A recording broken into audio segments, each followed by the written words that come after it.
Professor Kelvin 9 had been teaching xenobiology for 300 cycles, and he thought he had seen everything. He was wrong. The lecture hall buzzed with the usual pre-class chatter.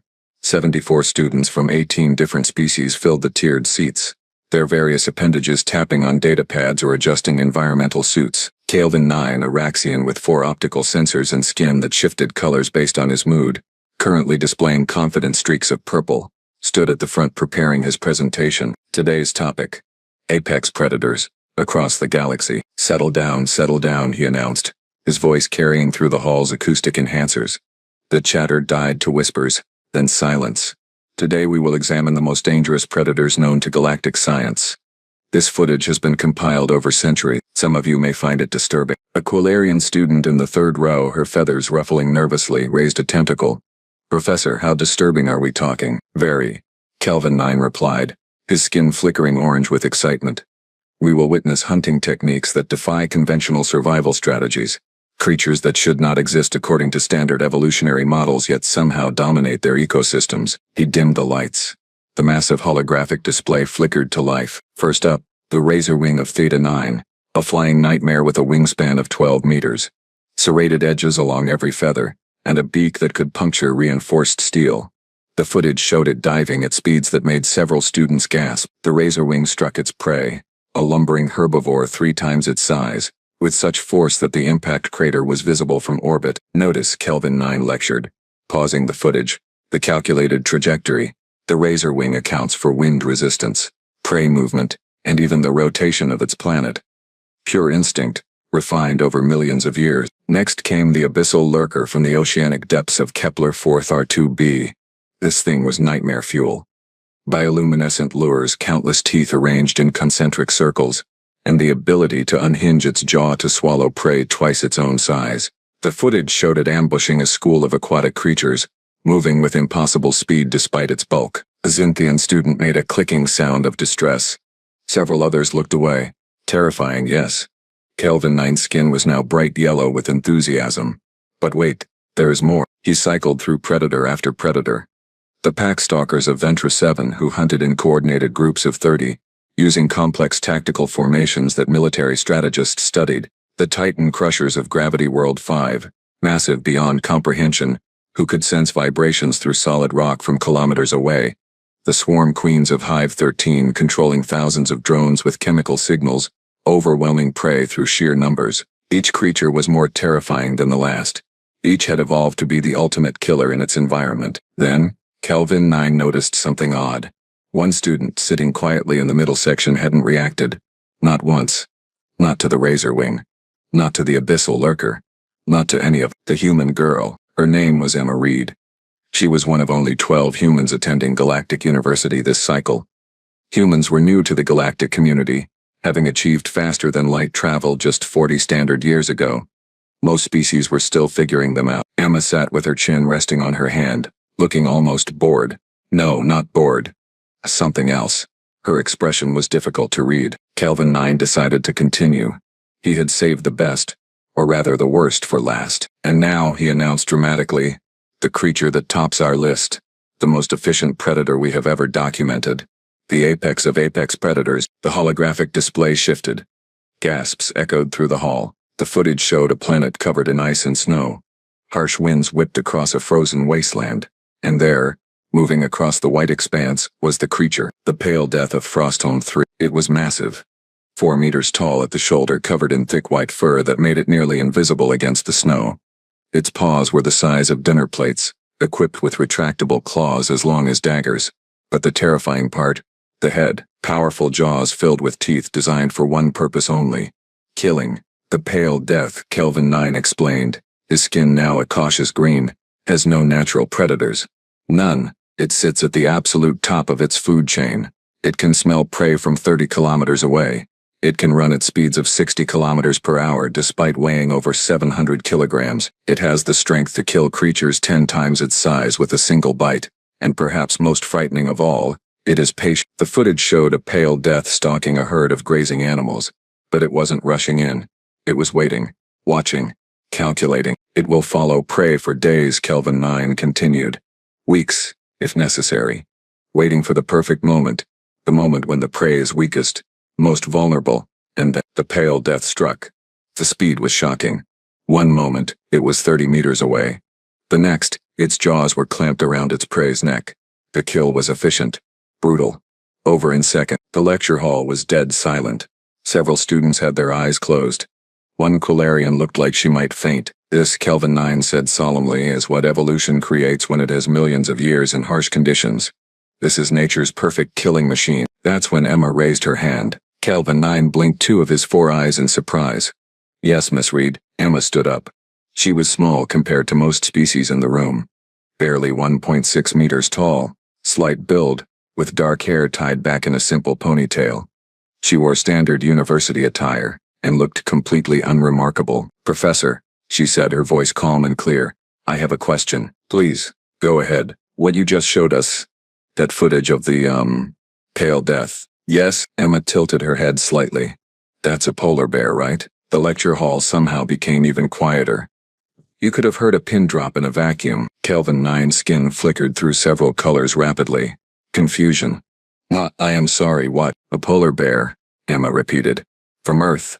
My home planet. The professor checked his data pad, his appendages moving frantically. No. This creature is from Frostholm 3, a planet in the Outer Rim. It has been designated the galaxy's most dangerous predator by the Xenobiology Council themselves. Emma pulled out her own data pad. A few taps later, she held it up. The screen showed an image that was identical to the creature in the holographic display. Polar bear, she said again. Ursus maritimus. We have about 26,000 of them. They mostly live in the Arctic regions of Earth. My uncle is a wildlife photographer. He took this picture last year in a place called Svalbard. Kelvin 9 stared at the image, then at his own display, then back at the image. His skin was now a color it had never been before, a sort of pale, sickly beige. That cannot be correct. Frostholm 3 is light years from Earth. The evolutionary convergence would be impossible, unless they're the same species, Emma finished. Professor, I think someone made a mistake. That's not an alien predator. That's just a bear from Earth. A Morthan student in the front row, his scales rattling with agitation, spoke up. Impossible. The pale death is the most feared creature in that entire sector.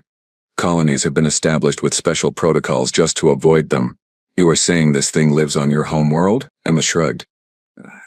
I mean, yeah. We have safety protocols too. Don't get between a mother and her cubs. Don't leave food out.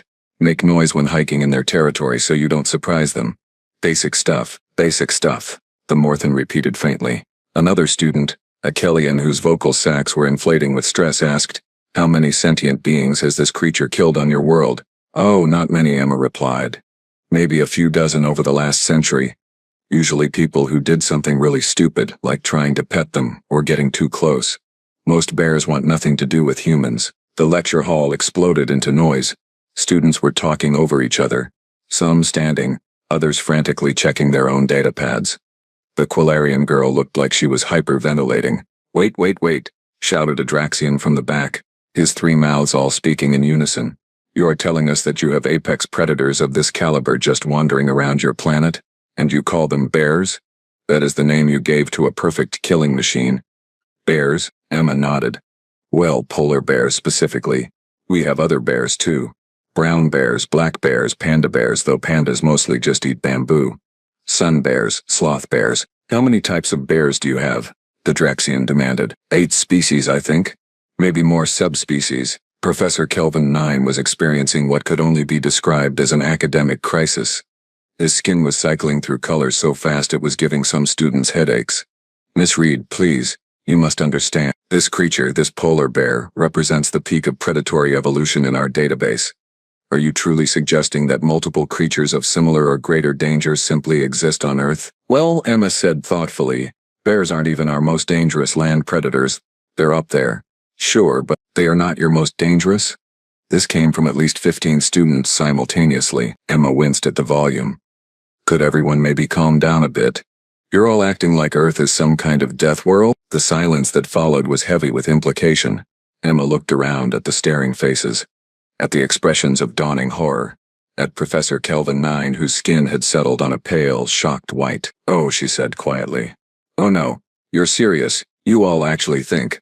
Wait, What kind of planets are you all from? A Zilothian student with trembling antennae answered, my homeworld has a surface temperature variation of only 15 degrees annually. The most dangerous creature is the bramble hopper, which can jump very high and has mildly toxic saliva. Mine has predators, offered Araxian, but they are small, ambush hunters that prey on creatures no larger than your hand. My species evolved on a world where the apex predator was a flying creature about this big, Achelian said, holding his appendages about half a meter apart, and it was considered a planetary crisis. Emma was beginning to understand. What about extreme weather? Hurricanes, tornadoes, earthquakes, volcanic eruptions? The students exchanged glances. Professor Kelvin 9 spoke carefully.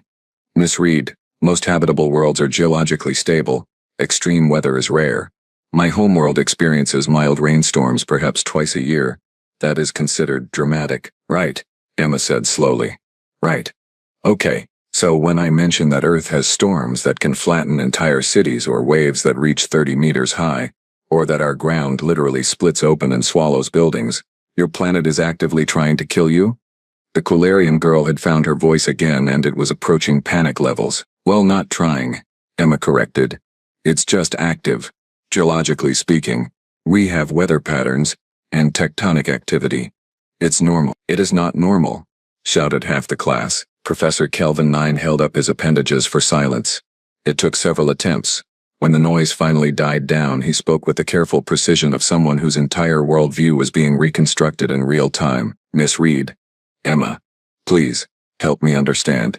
You are saying that Earth, your homeworld, has multiple apex predators of equivalent or greater danger than the Pale Death, that it experiences extreme weather events regularly, that it has geological instability, and yet humans have not only survived, but thrived enough to develop space travel. I mean, when you put it like that, it sounds dramatic, Emma said.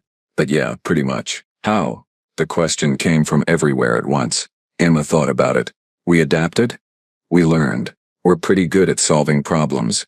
You know, opposable thumbs, big brains, social cooperation. The usual, repeated the Morthan student, his voice hollow. Professor Kelvin 9 made a decision. His skin shifted to determined red. Class, we are taking a brief intermission. 15 minutes. Miss Reed, please remain.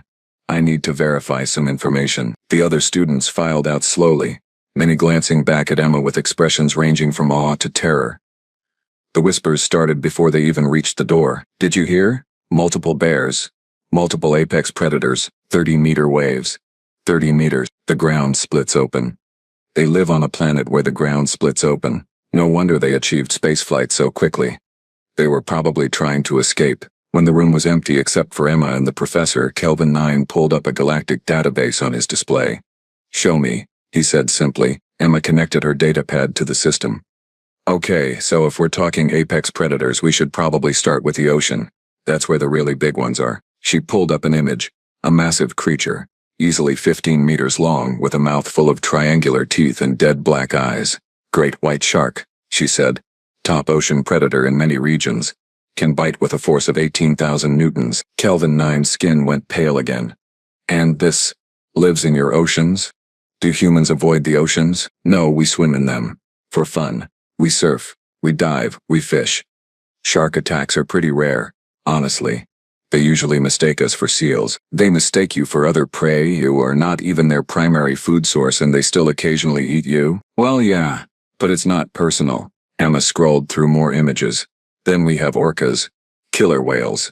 They hunt in packs, have complex communication, and they've been known to take down great white sharks, creatures that hunt the hunters. Kelvin 9 whispered. Saltwater crocodiles. 7 meters long, bite force even stronger than sharks.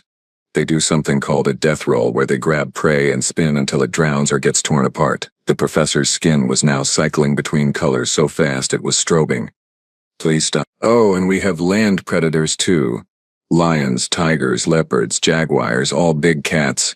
They're ambush hunters with retractable claws and— Miss Reed. Emma paused. Yes, Professor. Kelvin 9 took several deep breaths through his respiratory slits. I need you to understand something. In all my years studying xenobiology across hundreds of worlds, I have never encountered a planet with this density of apex predators. Most worlds have one, perhaps two if the ecosystems are particularly complex. You are describing dozens. Earth is pretty biodiverse. Emma agreed. It is not biodiversity. It is a gauntlet. A testing ground. A struggled for words.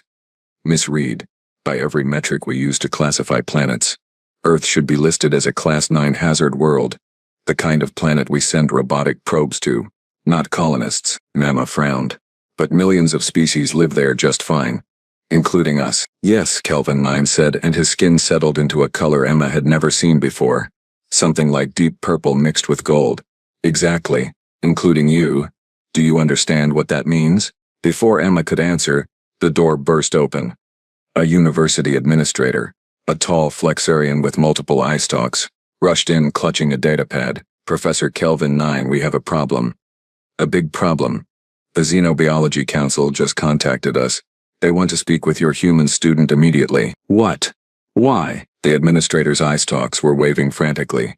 Because students from your class are posting on the galactic net. About the polar bear. About Earth. It is spreading fast. Very fast.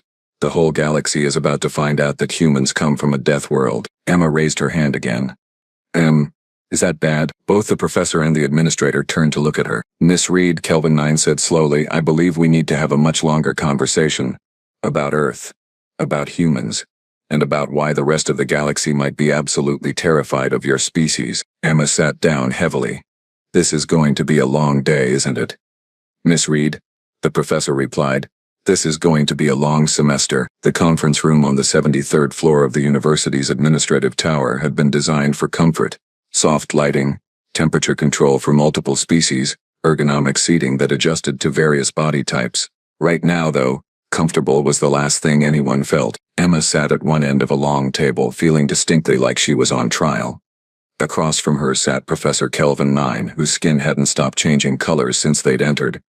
To her left was Dean Morpheus 4, an elderly Vraxian whose tenure at the university predated most galactic treaties. To her right sat 3 members of the Xenobiology Council, attending via hologram from their headquarters halfway across the galaxy. The center hologram flickered, and a Quilarian with silver-tipped feathers materialized. Her name tag read, Counselor Vexa. She looked tired. Miss Reed, Vexa began without preamble. Do you have any idea what you have done? Emma blinked. I corrected a classification error. You started a panic, interrupted the second counselor, a Draxian named Gormeth. His 3 mouths were not synchronized, creating an unsettling echo effect. Within 2 hours of your revelation, the galactic net exploded. There are currently 17,000 discussion threads analyzing humanity. 400 news organizations have requested interviews with you specifically. And the Galactic Stock Exchange dropped 4% because traders are worried about economic implications. Economic implications of bears? Emma asked weakly. Economic implications of humans coming from a world that, by all accounts, should not produce sentient life, snapped the third counselor, a being whose species Emma didn't recognize.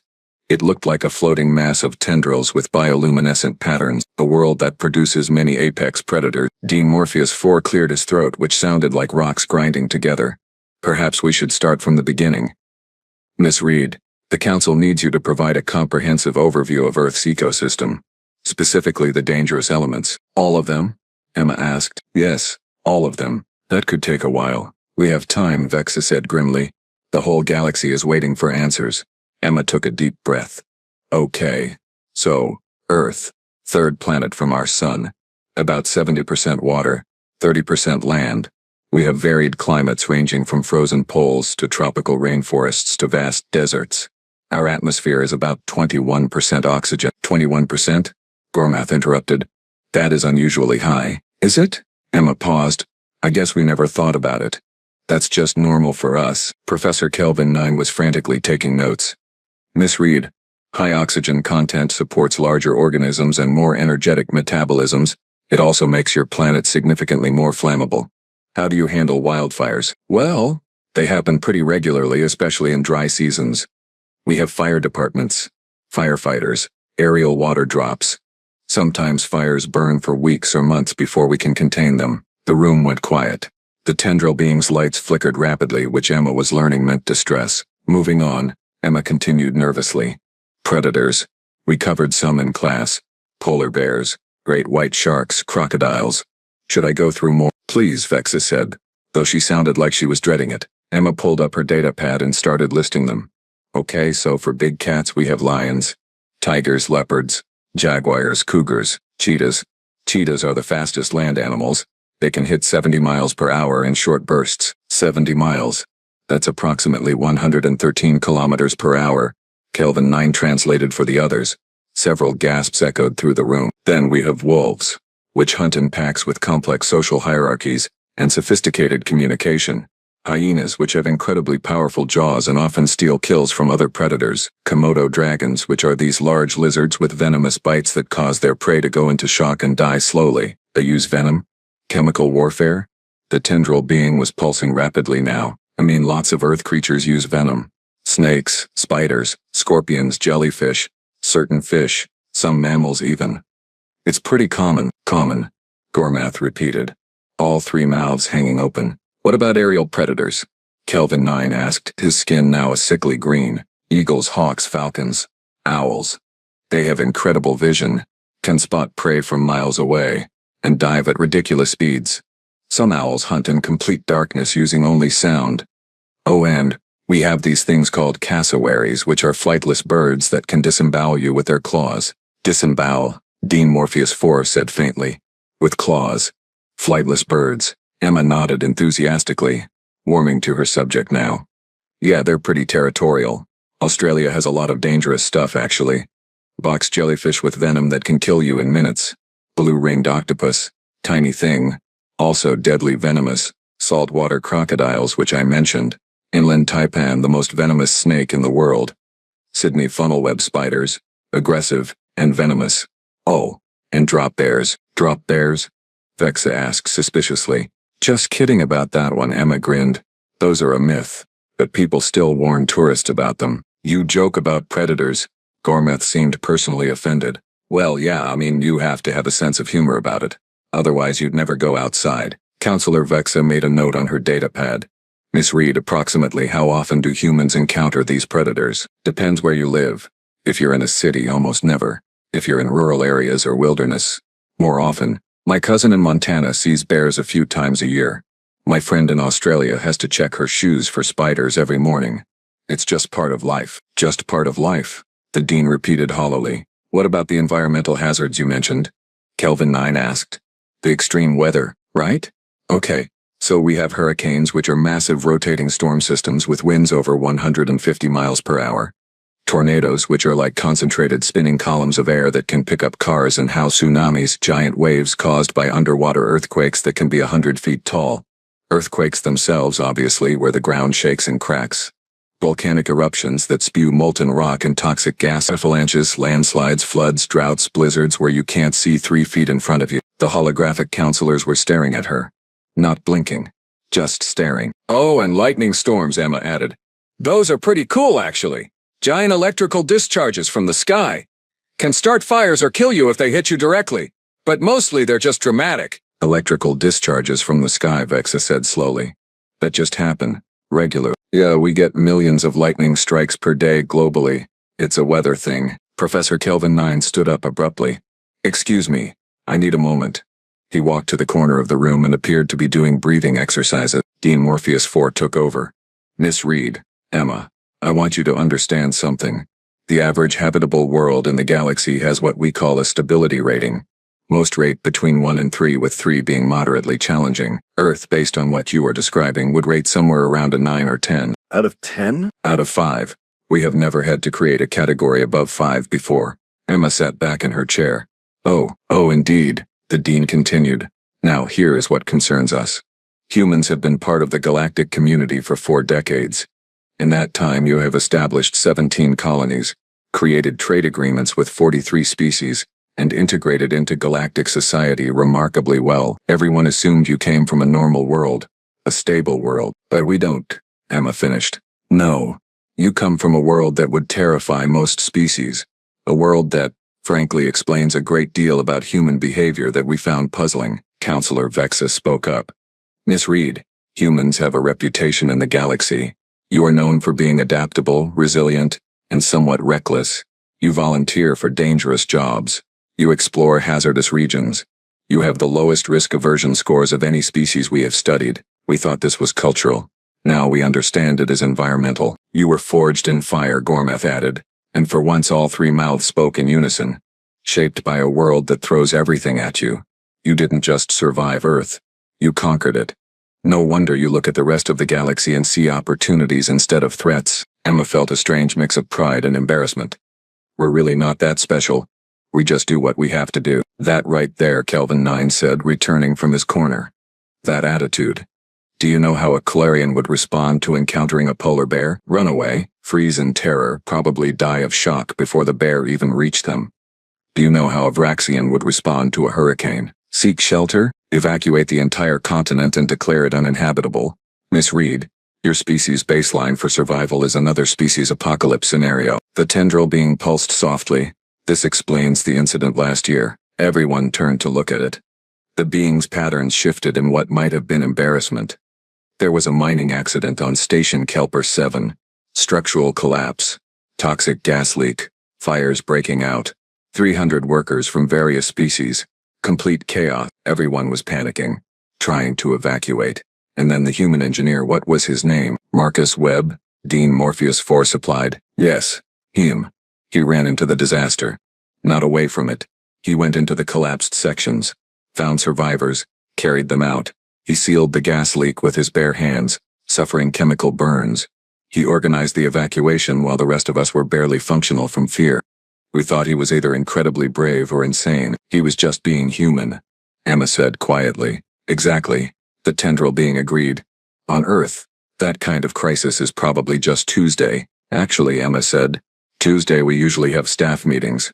Much more boring than industrial disasters. Several beings in the room made sounds that might have been laughter or sobs. It was hard to tell. Counselor Vexa straightened up, her holographic form shimmering. This brings us to the reason we called this meeting. Miss Reed, the Galactic Council needs to make some decisions about humanity and Earth. Specifically, we need to decide how to classify your planet and your species going forward. What are the options? Emma asked carefully. Well, Vexa began, we could classify Earth as a hazard world and restrict access to it. This would protect other species from accidentally visiting and being killed by your wildlife or weather. That seems extreme. Or Gormath continued. We could classify humans as a high-risk species and place restrictions on your activities in galactic space. Limit where you can travel, what jobs you can take, that sort of thing. That seems unfair. Or, the tendril being offered. We could do nothing. Acknowledge that humans are unusual but allow you to continue as you have been. Though this option makes many council members nervous. Why? Emma asked, though she suspected she knew the answer. Because, Miss Reed, Vexa said bluntly, you are apex predators. Not in the sense of hunting other species, but in the sense of being shaped by a world of apex predators. You are adaptable, aggressive when needed, and apparently fear nothing. Many species find this frightening. Emma thought about this for a long moment. The room waited. Counselors, she finally said. I understand the concern. Really, I do. But here's the thing. Yes, Earth is dangerous. Yes, humans have had to adapt to survive there. But that same environment taught us other things too. It taught us cooperation, because no human survives alone on Earth. It taught us empathy because we had to care for injured or sick members of our groups. It taught us innovation, because we had to constantly solve new problems. The challenges didn't just make us tough, they made us human. A pretty speech, Gormath said, though not unkindly. But pretty speeches do not change biology. You are what your world made you. Then what we are, Emma countered, is survivors who learn to thrive. We don't see the galaxy as something to conquer or dominate. We see it as amazing. Do you know why humans are so eager to explore space? Because after surviving Earth, the rest of the universe seems full of wonder instead of terror. To us, a stable planet with mild weather and small predators sounds like paradise. Professor Kelvin 9's skin had shifted to a thoughtful blue. She has a point. Human tourists consistently rate peaceful worlds most highly. They seek out calm environments. The dangerous behaviors we observe are in contexts where danger is already present. They are not creating it. And the adaptability? Vexa pressed. The risk-taking. Would you rather have humans who panic in emergencies? Emma asked. Because that's the alternative. We can either be the species that stays calm during disasters, or we can be the species that freezes up. Earth didn't give us the luxury of choosing anything else. Dean Morpheus 4 chuckled. A sound like grinding granite. The child has you there, Vexa. I have seen humans during 3 separate station emergencies. While other species were screaming, the humans were solving problems. Annoying, perhaps, but useful. The 3 counselors looked at each other. Their holographic forms flickered as they seemed to have a private conversation. Finally, Vexa spoke. Miss Reed, we will take your words under advisement. The council will deliberate and make a decision within the next cycle. In the meantime, we ask that you prepare a comprehensive report on Earth's ecosystem. A real one, with proper documentation. The galaxy needs to understand what humanity is, and where you come from. I can do that, Emma agreed. And, Miss Reed? Vexa added. One more thing. The footage of the polar bear. The creature you identified. We need to update our xenobiology database. Do you happen to know how many other creatures in our apex predator collection are actually from Earth? Emma winced. Can I look at the list? Kelvin 9 pulled it up on the main display. Emma scanned through it. Her expression grew more and more uncomfortable. So, she said slowly, the razor wing from the beginning of class. That's a golden eagle.